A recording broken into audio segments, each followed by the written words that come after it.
시청자 여러분 안녕하십니까? 9월 26일 목요일 매일신문 뉴스입니다. 박근혜 정부의 핵심 복지 공약인 기초연금의 정부 최종안이 확정됐습니다. 내년 7월부터 65세 이상 노인 가운데 소득 하위 70%에게 매월 10만 원에서 20만 원이 차등 지급됩니다. 내년 7월부터 65세 이상 노인 가운데 소득 기준 상위 30%를 제외한 나머지 70%에 매달 10만 원에서 20만 원의 기초연금이 지급됩니다. 기초연금 차등 기준은 국민연금 수령액으로 가입 기간이 일정 수준 이상이면 노인들이 받는 기초연금액은 20만 원보다 줄어들게 됩니다. 정치권을 통해 확인된 정부의 기초연금 최종 도입안에 따르면 기초연금 대상자는 자산조사를 통해 파악된 소득 인정액을 기준으로 하위 70%로 결정됐습니다. 상대적으로 부유한 30%의 노인에게는 기초연금이 지급되지 않는다는 것으로 현재 소득 기준으로는 노인 1명 기준으로 월 83만 원 정도의 소득이 하위 70% 경계선에 해당됩니다. 한편 정부의 이 같은 안에 대해 이번 정기국회에서 여야 간 치열한 논란이 예상되고 있습니다. 지난해 우리나라의 경제 규모가 세계 15위로 나타났습니다. 2008년 이래 5년째 제자리 걸음입니다. 한국은행과 세계은행의 세계발전지수 자료에 따르면 2012년 한국의 명목 국내 총생산 규모는 1조 1295억 달러로 전 세계에서 15위를 기록했습니다. 한국의 달러 표시 명목 GDP 순위는 지난 2004년부터 2006년까지 11위에서 13위로 해마다 뒷걸음치다 2008년 15위로 떨어진 뒤 답보 상태에 있습니다. 이는 글로벌 금융 위기 이후 한국 경제가 저성장을 거듭하는 데 따른 것으로 해석됩니다. 지난해 GDP 순위를 보면 미국이 15조 6,848억 달러로 부동의 1위를 유지하고 있고 이어 중국, 일본, 독일, 프랑스의 순이었습니다. 특히 2008년 4조 5천억 달러로 한국의 4.9배였던 중국의 GDP는 84.8%나 증가하면서 한국의 7.4배로 늘어났습니다. 지난해 가을 송이가 기록적인 풍작을 거두면서 쉽게 맛볼 수 있었는데요. 올해 작황은 그리 좋지 않다고 합니다.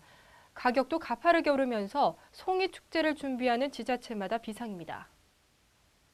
경북 봉화, 문경, 청송 등 전국 주요 산지에서 거래된 송이는 543kg으로 지난해 78,250kg에 0.7kg에 불과합니다. 특히 전국에서 가장 많은 송이가 나는 지역인 영덕은 지난해 9월 24일까지 35,766kg이 거래됐으나 현재까지 공판이 이루어지지 않고 있습니다.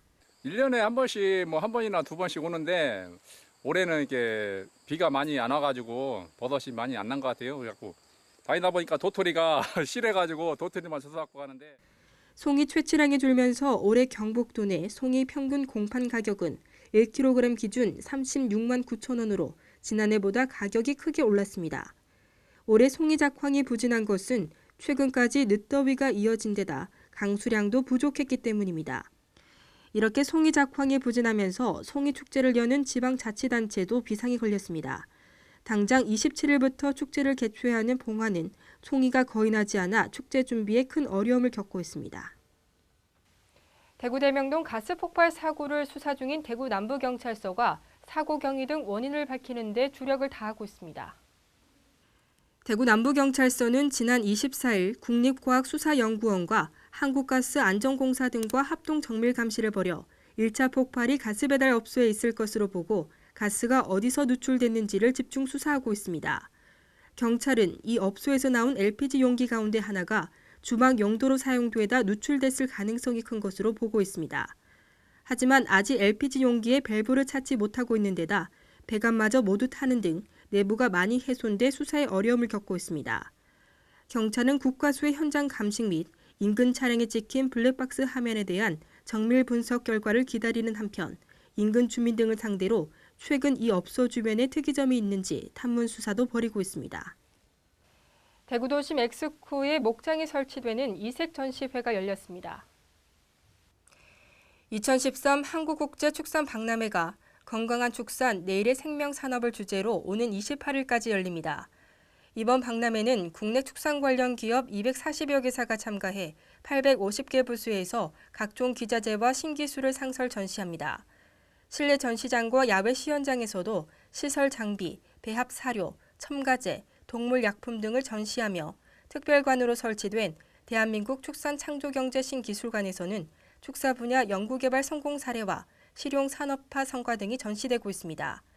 또 부대 행사로는 관람객들을 위한 도심 속 목장 나들이와 승마 체험장, 우수 축산물 할인 행사가 마련됐고 축산업 발전을 위한 학술 행사도 진행됩니다. 오늘은 선선하기보다는 제법 쌀쌀하겠습니다. 낮 동안에는 기온이 오르겠지만 여전히 일교차는 크겠습니다. 대구 경북 낮 최고 기온은 25도로 어제와 비슷하거나 조금 낮겠습니다. 이상으로 매일 신문 뉴스를 마치겠습니다. 시청해주신 여러분 고맙습니다.